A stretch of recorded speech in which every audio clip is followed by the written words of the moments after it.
Hey, I know that there's a lot of things to be critical of me for, and I accept that. I've not always made the best decisions, but I've always tried to learn, always tried to not repeat mistakes and give grace. Truth is I'm trying to do things to build a decent future, and this remodel here is to give a place for people to, come and have conversations and just do things like, build the future, just build the future in the best way that we can. And we do that by conversation. That's how it starts. Finding solutions through conversation. I'm Matt Logan, the host of This Matters in Real Life. Oh, hey, stay tuned at the end of this. I'll give you some more information. Insurrection. We're going to talk about that today. Is that what's happening in Canada with the truckers, Craig? This should be a fun conversation. I'm excited for this one. I'm going to start off that I'm a trucker, and I've just recently, I'm going to be real transparent about this. We were talking about it off camera, and I've kept a lid on that for quite a while, which I've been doing it for about 4 years. Or 2018, yeah, I started doing it. And what I do is I actually deliver the trucks. So if someone buys a used semi-front, a tractor, I'll deliver it to them in North Carolina or Texas or whatever. Or so it's all straight stuff. It's not a trailer of any kind. It's not piggybacked anything. They call it bobtail. Yep. And so that's what I do. And the reason I've kind of kept a lid on it is because for the first 12 consecutive months that I did it, I had an Alexa in the car or in the truck that I could say what I saw in the vehicle that was passing me. Because if you don't know this, most semis have what's called a restrictor or a governor on it. They can only go so fast, these big trucks. Yep. So everybody passes you. And so I can see into all the vehicles, whether it's a semi or, a tall vehicle or a car or whatever. I have a really good angle. Could make life interesting. It does sometimes. I haven't seen anything too great yet or weird or, Yeah. Anyway. No highlight reels yet. No highlight reels. That's a good way to put it, Craig. And so anyway, I got an Alexa for the car, and so I could look in the car next to me, and I would say, Alexa, During the wake her recording up. of the following and I would podcast, say, no like, Democrats, Republicans, teenage, actors, chemists, no. dogs, cats. Right? Well, and so you get that the would. idea. I started taking stats. However, it has been if they were said some have been distracted offended by the opinions because of my daughter's seen death and heard here. And so I was going Oh, to and do a please remember podcast to with pull a clips state out of trooper context. in Minnesota. Literally had Sorry. it planned for March. Sorry, of I'm sorry. 2020. We thought you were And, someone of course, else. the pandemic. So then they can't be in a room with people, and so it just hasn't really worked out. It just plans are what they are. You Right. change them. Yep. And so here we are talking about it. I recently have come out and said it. So this hits pretty close to home because I know I don't know the lifestyle that they live because I'm in hotels and I fly and things, but I get it pretty well. More than most people. Right. I'm driving 120,000 miles a year-ish. So I'm in all these truck stops. I'm in all these different places they are, and I see the way what they do and how they live, essentially. Yep. So this hits really close to home, and I understand what's going on a lot more than most people would. And I am really to say this is going to be an interesting conversation, I think is falling short. Yeah. Because what I've seen in the mainstream media does not describe at all what these truckers think. The ones I've talked to, and I talk to dozens a week. Absolutely. Well, yeah, you're seeing them at truck stops. You're seeing them at your end stop where you're delivering the trucks at companies that have truckers. Yep. So, yeah, you have a much more hands-on feel and feedback than any reporter ever would walking up to some stranger on the street getting an opinion piece. And then I ask you Or this, somebody. Craig. How many reporters have you seen go and interview? Reporters, mainstream media, CNN, Fox, CNBC, any of them, any of the big ones. Yeah. How many have you seen go up and talk to these truckers? Not many. I haven't seen one of them. Yeah, there's a couple of videos out there where they're interviewing, But that's all one-sided. right, and that was pulled from people who have been streaming that are there. Yes. These are I'm talking the mainstream media. Have they written stories on it? Absolutely, they have. Have they actually talked to the people on the ground? Have they shown the? I've literally watched live stream that the kids are out there. They're dancing. They have music, and they're like, this is not something this isn't an insurrection. No, it's almost like a gypsy community. It's like a traveling sideshow. It's what's frustrating is the agenda that's being pushed of these truckers that are doing bad things and leaving a mess. It's like they've got, in the area that they've occupied, they've got block leaders, and those block leaders are making sure that the sidewalks and the roads are shoveled. They're making sure that garbage is picked up every morning. They're making sure, they're not honking their horns after 6 o'clock at night. They're making sure that the residents that live there aren't being bothered or, not being kept up at night. I shared a story from somebody that lived right there, and it talked about all the stuff. And that person went out in the evening and wanted to talk to these truckers, and they weren't of the same mindset, but they wanted to hear the opinion of the boots on the ground, the truckers that were in Ottawa. And they were amazed. They're like, it was very awkward walking up to the first group of people, but they said everybody was very courteous and kind and shared their opinions respectfully, and they're not confrontational. But the story that I shared was scrubbed off Facebook. Yeah. Why? Because it's an opinion piece of truth from somebody that was there? Let's actually look at it this way. It's very frustrating. It's super frustrating. Let's look at it this way. This is literally the Guinness Book of World Records. Was 5-mile long convoy in 2020, I believe it was, in Egypt. Okay. This destroys that Well, record. I'm sure. They've said this is 55 miles. I mean, obviously none of it's been verified Documented. Right. Yeah. But these sources that verify and fact check all this stuff, I talked about this last week. I did a Mark Twain quote. I got fact checked on it. I followed the rabbit hole, and about 8 or 10 websites later, their own fact checkers said Mark Twain said it. Right. But what it does is it plants a seed in people's mind that, these are violent people, and the media keeps saying this, and they're insurrectionists, and they're occupying this territory and all these other things, and it's literally a load of garbage. Well, and it is, and it's frustrating, and they're self-policing, and they've said from the get-go, the organizers, that if you see somebody that's being violent, stop them. We are not about violence. If you see somebody with a Nazi flag or a Confederate flag or any flag that would be offensive, ask them to take it down. They're not part of our group. They're not representing our movement. So, and that's what I didn't see with the protests in the last 2 years with Black Lives Matter. The instigators were truly instigating, and everybody was getting worked up. And here it's the opposite of they're stopping that. And it kind of reminds me of my experiences with the Patriot Guard. And we were very cautious of not instigating anything if there were to be protesters there. The Westboro Baptist Church, if you did see them, don't interact, stay away from them, make sure our members didn't do anything that would, be inappropriate or bad for us or the families that were mourning.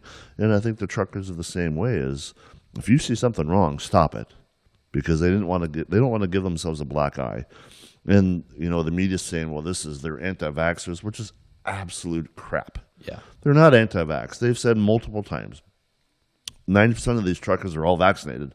They were not anti-vax. They're anti-mandate. Pure and simple. And I'm interested to see, because, there's efforts underway for a convoy in the U.S. starting the 1st of March-ish. And it'll be interesting to see what happens with that, how big that comes. Or, we're already seeing our government back off on mask mandates in a lot of states, a lot of cities and whatnot. So are they doing that because they're worried about this convoy? Are they doing it because of the upcoming elections? God only knows. But I would like to think that the convoy in Canada has had some effect on this. Of maybe it's a little bit of wake up call for our elected officials that enough is enough, and the people are waking up. Well, except for Trudeau, he doesn't seem to have a clue that he's kicking the hive's nest. I want to read something. It's called. This is just literally a post. A Night with the Untouchables. This is from a Canadian writer. I don't know if you read this at all, Craig. I sent it, but just for full disclosure, I send Craig a lot of stuff, and I receive a lot of stuff. So what it says is this is a Canadian writer. They don't say who it is in this article because it was literally from a public post that they made. They say, I live in downtown Ottawa, right in the middle of the trucker convoy protest. They are literally camped out below my bedroom window. My new neighbors moved in on Friday, and they seem determined to stay. I have read a lot about what my new neighbors are supposedly like, mostly from reporters and columnists. Columnists. Wow, I can't say the word this morning. Columnists who write from a distance somewhere in the middle of the heartland of Canada. Apparently, the people who inhabit the patch of asphalt next to my bedroom are white supremacists, racist, hate mongers, pseudo-Trumpian grifters, and even QAnon-style nutters. What I haven't noticed, not even once, are reporters from any of Canada's news agencies walking among the trucks to find out who these people are. So last night, I decided to do just that. I introduced myself to my new neighbors. And this article goes on quite lengthy, so I'm not going to read the whole thing.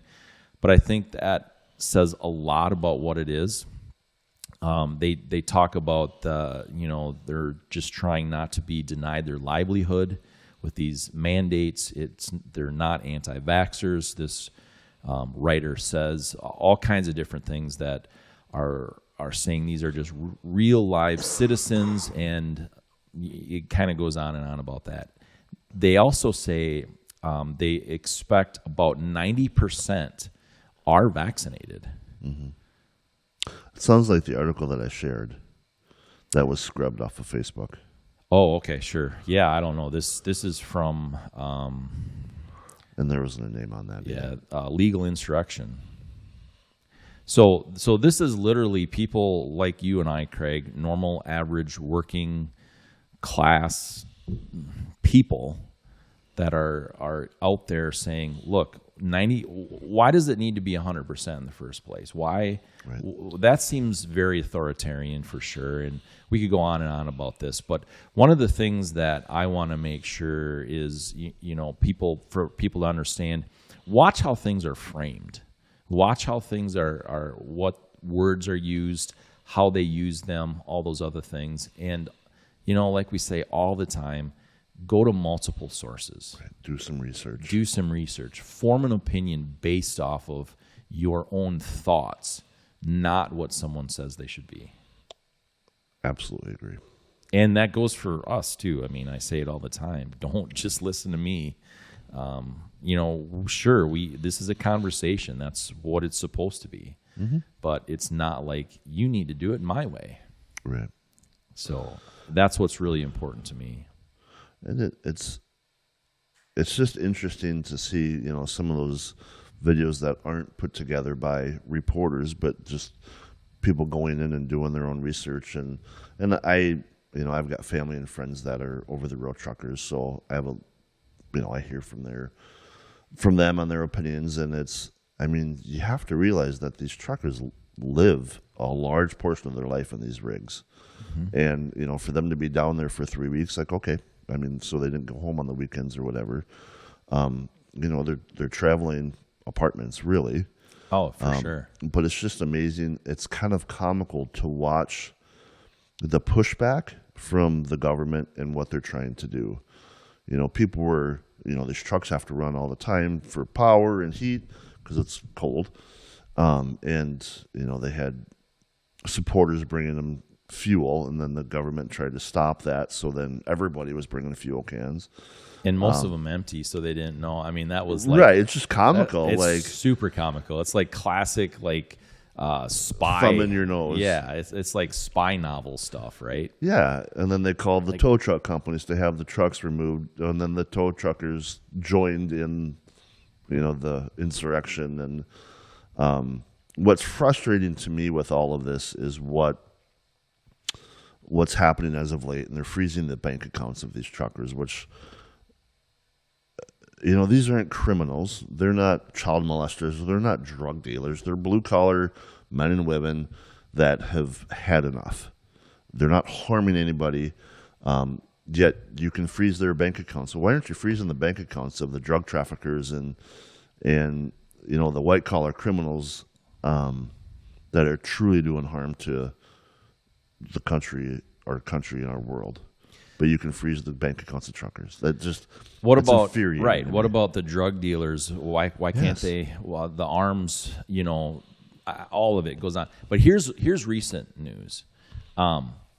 So someone posted this on Twitter. Clay Travis.